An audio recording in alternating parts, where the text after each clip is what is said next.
A partir de 1810 se fundaron innumerables diarios y periódicos quincenales o semanales. Entre ellos se destacó el fundado por Antonio Nariño, La Bagatela, desde donde le fue posible derrocar a la primera junta de gobierno y así hacerse con el poder. Por otro lado, el periódico federalista Argos de Cartagena se encargó de hacer frente a los embates de Nariño en contra de la junta. El poder de la prensa durante el siglo XIX se hizo evidente durante la guerra que en 1854 liberaron la Alianza Liberal Conservadora y el gobierno populista de José Mario Melo. Innumerables escritores, poetas y periodistas que también estaban en las filas del ejército, al menos luchaban públicamente, escribieron sus protestas en contra del gobierno en distintos medios impresos. A su vez, el Alacrán, fundado en 1849 por Germán Gutiérrez de Piñeres y Joaquín Pablo Posada, se dedicó a defender junto con las sociedades de artesanos al gobierno de Melo. Las publicaciones. Entre 1820 y 1830, en la época en que Colombia estaba formada por las actuales repúblicas de Venezuela, Ecuador, Panamá y Colombia, lo que se llamaba Gran Colombia, proliferaron los periódicos de todo tipo: religiosos, federalistas, centralistas, santanderistas, bolivarianos, masones, entre otros. Pero en general, los que más se destacaban eran los que se dedicaban a la sátira política, como fue el caso de Los Toros de Fucha de 1821, creado por Nariño. Una vez Venezuela y Ecuador se separaron de Colombia y se declararon como repúblicas independientes, guerras civiles y regionales volvieron, como junto con ellas la prensa dedicada a defender los intereses políticos de las distintas facciones en contienda. Ejemplos de ello fueron el Granadino de 1831, el cual Vicente Osuero fundó para defender la desmembración de Colombia. Cachaco de Bogotá de 1833, periódico liberal redactado por Florentino González y José María Lleras, el cual los más furiosos ataques eran dirigidos en contra de Bolívar, aun a pesar de que éste ya estaba muerto. Sin embargo, hubo algunas excepciones a este sectarismo fanático de la prensa, como fue el caso de La Estrella Nacional, el primer periódico literario de la historia colombiana, fundado por Juan Francisco Ortiz, fundado en 1836. Ya una vez se consolidaron los partidos conservador y liberal, aparecieron periódicos como El Progreso de Torres Caicedo, El Nacional de Caro y Ospina, El Siglo de Julio Arboleda, El Conservador de José Joaquín Ortiz, Gaceta Mercantil de Santa Marta, la cual fue publicada de 1847 hasta 1848, de don Manuel Murillo Toro, y El Neogranadino, de Manuel Ancísar. Por otro lado, a comienzos también de este siglo, el siglo XIX, una vez se establece el periódico como la mayor fuente de expresión y de formación para los futuros periodistas, que en este momento no existían las escuelas para formarse en esto, empiezan a surgir cientos de periodistas que cierran filas en torno a una ideología o a una figura política. Por ejemplo, en los años inmediatos posteriores a la culminación de la gesta de independencia, el impreso declaraba sus inclinaciones, fuese de índole pro-bolivariana, de índole pro-santanderista, o durante la época de la violencia bipartidista declaraban si eran liberales o conservadores. Si las cosas, era obvio que quien tomaba un bando o se iba hacia un bando era ya enemigo para el otro bando. De tal manera que la mera intención informativa no era algo que estuviese en la agenda de los medios de comunicación colombianos. El compromiso político era, sin embargo, una postura propia del siglo XIX y de comienzos del siglo XX.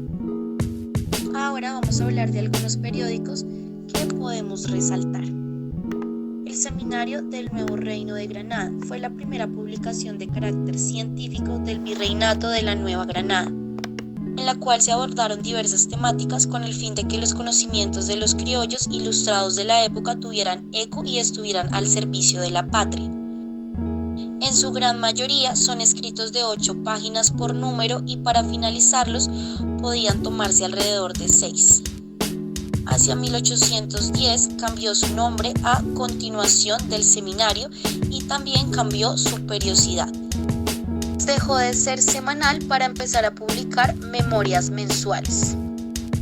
Editado principalmente por el científico, militar, geógrafo, botánico, astrónomo, naturalista, periodista neogranadino, prócer de la independencia de Colombia, Francisco José de Caldas. Publicado desde 1808 hasta 1810. Podemos continuar con El Agricultor, periódico mensual consagrado exclusivamente a la agricultura. Fue una publicación mensual de carácter científico y educativo. Primera etapa circuló entre el 21 de abril de 1868 y el 5 de julio de 1869. Según el primer número, la publicación era redactada por iniciativa de 2 jóvenes agricultores de profesión, distribuida a la agencia de Narciso González. En sus páginas se publicaban estudios científicos sobre agricultura, técnicas e instrumentos de cultivo, como informes del estado de las cosechas, su mayoría sobre las producidas en la altiplanicie andina de Cundinamarca. Adicionalmente, se publicaban tablas con los precios de víveres, animales y productos manufacturados.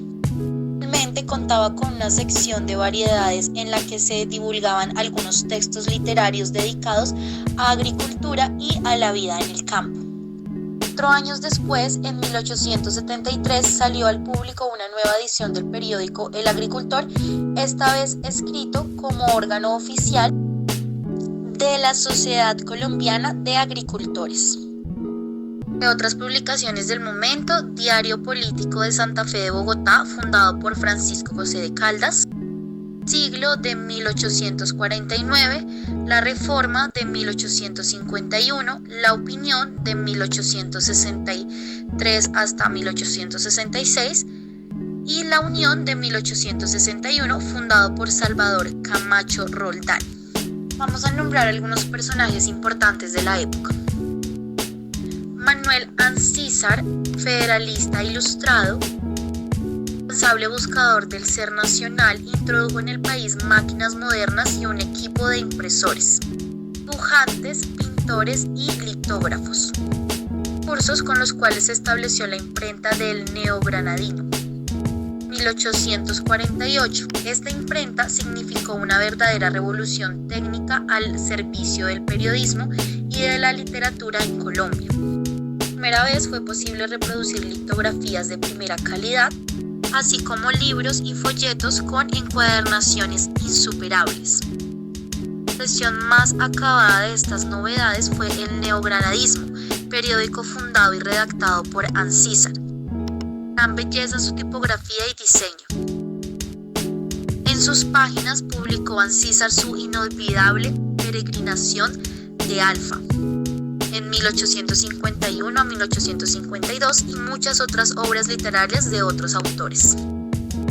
En el campo conservador sobresalen los nombres de Julio Arboleda, poeta, periodista, caudillo y guerrero; José Eusebio Caro y su hijo Miguel Antonio Caro, poetas, periodistas, oradores políticos y gramáticos; el insigne gramático Rufino José Cuervo, autor de las admirables anotaciones críticas sobre el lenguaje bogotano y del monumental diccionario de construcción y régimen, el costumbrista, polemista e historiador José Manuel Groth; el poeta y cruzado del catolicismo José Joaquín Ortiz y muchos otros intelectuales de la corriente tradicionalista que publicaron en la prensa periódica sus mejores páginas literarias y fueron fundadores, redactores y directores de periódicos.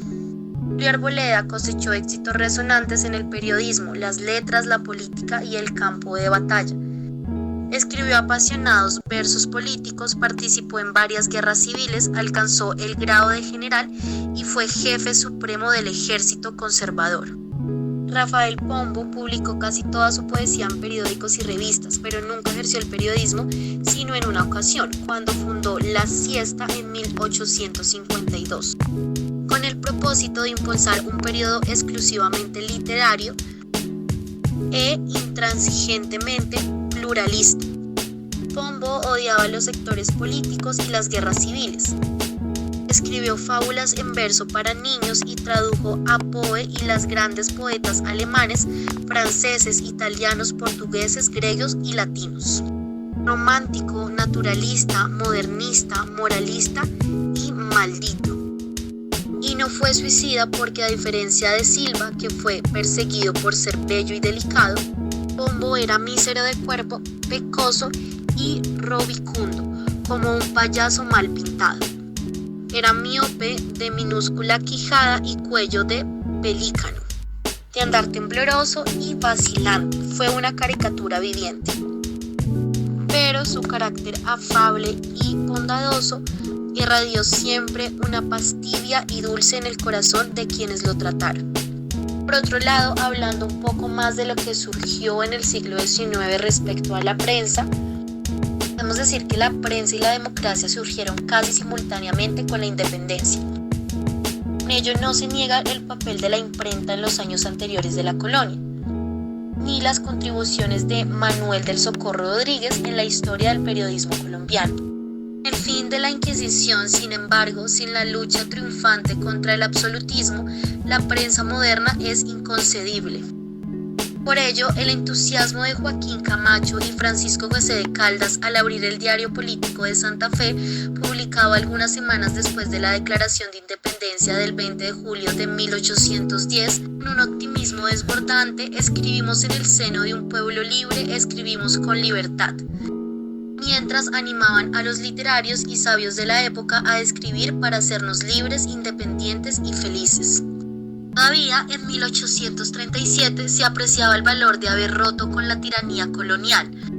Bendito sea el autor de la libertad, escribía el colibrí granadino en Bogotá. En su primer año, el 2 de mayo de aquel año, que concedió a los granadinos la facultad de publicar libremente sus pensamientos por medio de la imprenta, sin exámenes, revisión o censura alguna anterior a su publicación, quedando solo sujetos a la responsabilidad de la ley. Por supuesto que el desarrollo del principio de la libertad de impresión tuvo que superar muchas barreras y dificultades. Las primeras constituciones le impusieron límites a la libertad de imprenta en sus repetidas defensas del dogma de la religión católica. Recibió ataques más sutiles en forma de impuestos, contra los que Antonio Nariño protestó desde la bagatela en su primer ejemplar en 1811, aduciendo a que la medida violaba un derecho constitucional. A lo largo del siglo XIX, algunos gobiernos restringieron legalmente las tareas de la prensa o tomaron medidas arbitrarias, aunque las arbitrariedades fueron más notorias a nivel local. Hubo casos nacionales muy sonados, como los cierres del Tradicionalista de Miguel Antonio Caro bajo la era radical, o del Relator de Santiago Pérez bajo la Regeneración. Este último régimen introdujo restricciones y fue particularmente represivo.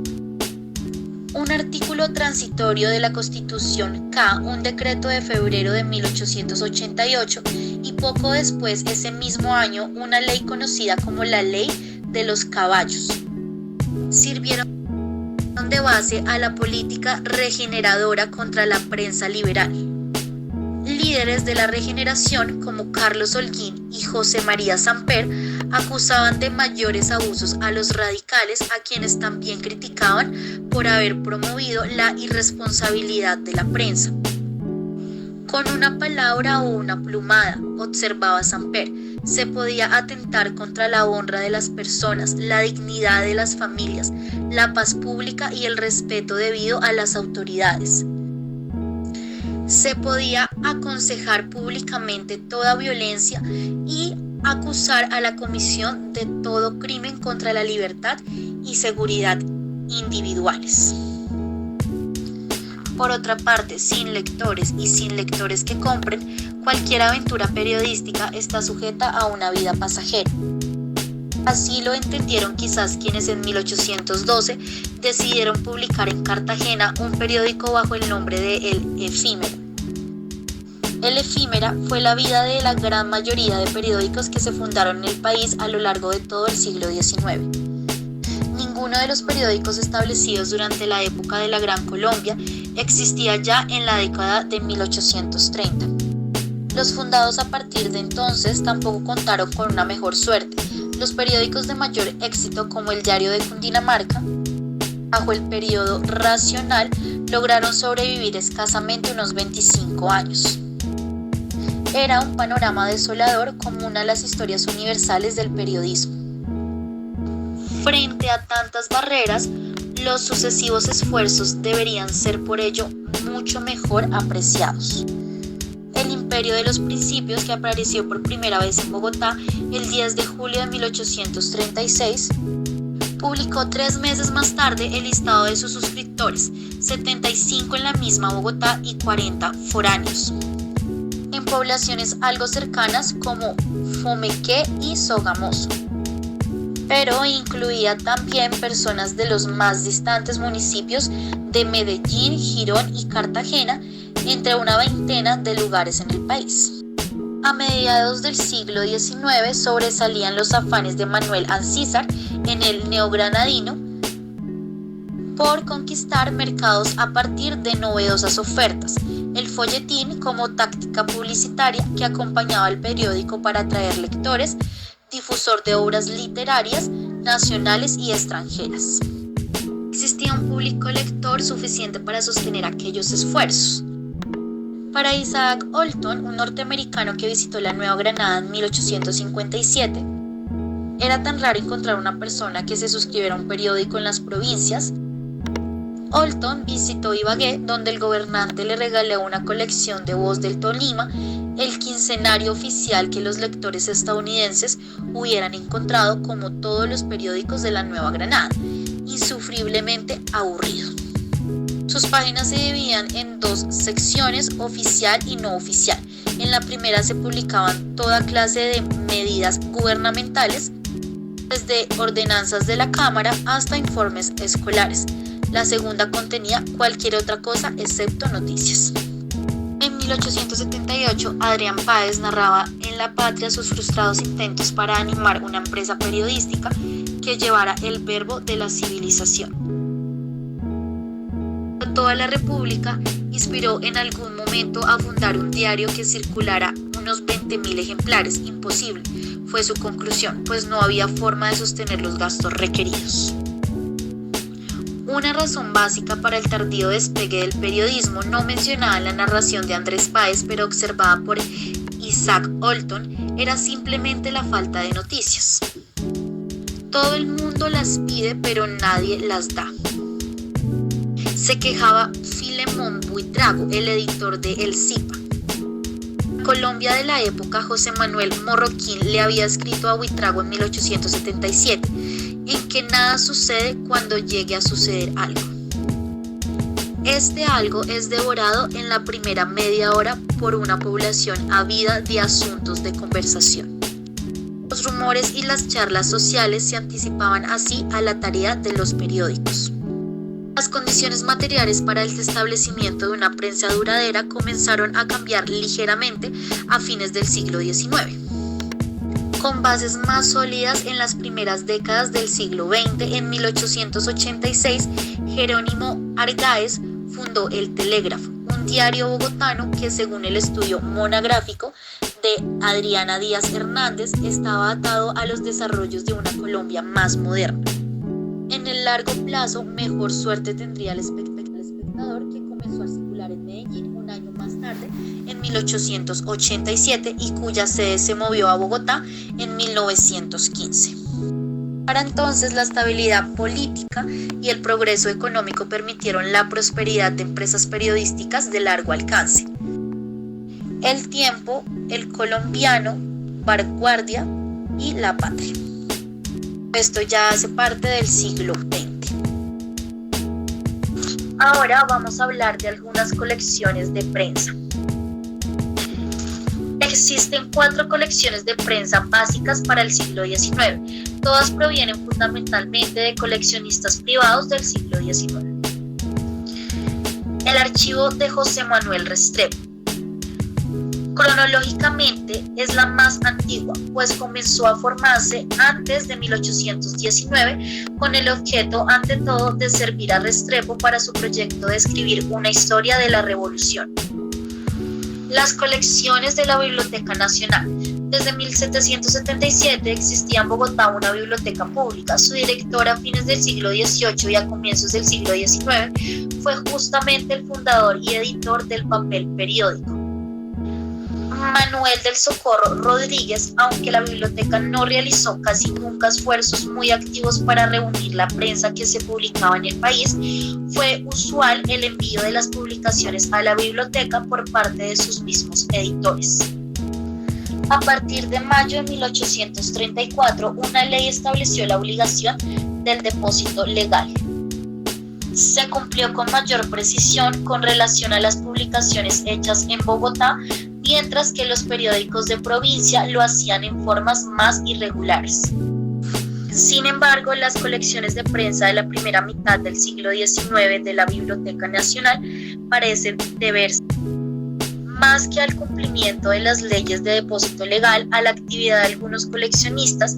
El más importante de todos fue el coronel Anselmo Pineda, quien desde 1819 se dedicó obsesivamente a reunir todas las publicaciones del país y muchas de Hispanoamérica.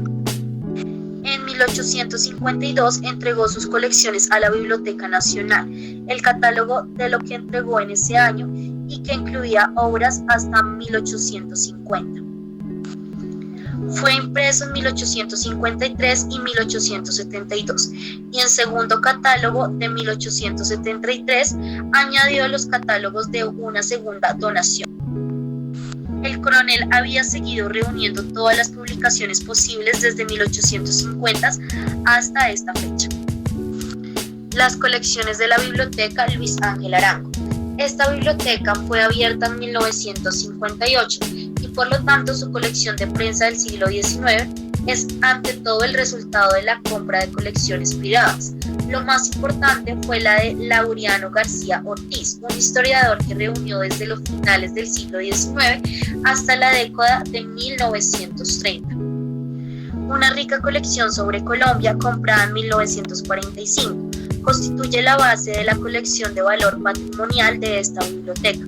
En la actualidad, el número de registros de esta colección es de aproximadamente 1.200. En su gran mayoría, estos registros son duplicados de los de la Biblioteca Nacional, por lo cual no ofrecen muchas novedades en comparación con la Biblioteca Nacional. La mayoría de títulos nuevos corresponden, como es de esperarlo, al último tercio del siglo XIX, cuando se conformó la colección de García Ortiz. Las colecciones de la Universidad de Antioquia. La Biblioteca de la Universidad de Antioquia tiene una colección similar en tamaño a la de la Biblioteca de Luis Ángel Arango. Según su catálogo impreso, tiene 1.194 registros de prensa entre 1828 y 1900, lo que indica que el número total de registros para el siglo pasado puede acercarse a 1.250. Y entre otras colecciones. Sin ninguna duda, la revisión de otras colecciones menores produciría nuevos hallazgos de publicaciones periódicas hasta ahora desconocidas, o de las cuales se encuentran menciones pero no ejemplares. Prácticamente no existe ninguna biblioteca distinta a las 3 bibliotecas mencionadas que esté haciendo un esfuerzo ordenado de búsqueda, registro, conservación y catalogación de prensa colombiana. Sin embargo, las bibliotecas universitarias y las de centros de investigación histórica han recibido donaciones de colecciones privadas que pueden ser muy importantes para el aporte de títulos regionales.